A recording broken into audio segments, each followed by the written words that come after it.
Kahit noong hindi pa man umaamin ng kapamilya couple na sina Janine Gutierrez at Jericho Rosales, ay may mga interview na sila na magbibigay ng clue tungkol sa kanilang relasyon. Natanong noon si Jericho kung ano ang nagustuhan niya kay Janine. Sinagot naman ito ng aktor na si Janine yung tipo ng babaeng wala ka nang hahanapin pa. Nasa kanya na ang lahat, kumbaga wife material na.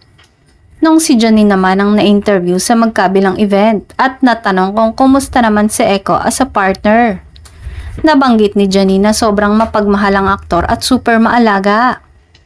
Dagdag pa ng aktres, sobrang na-appreciate niya ang aktor dahil kahit sa mga simpleng kaganapan or simpleng bonding moments nila ay naglalaan ito ng oras para samahan siya. Katulad na lang ng panonood ng TV sa bahay nila. Sabay silang kumakain at ang palaging pag-a-update ng aktor at pangungumusta sa tuwing hindi sila magkasama.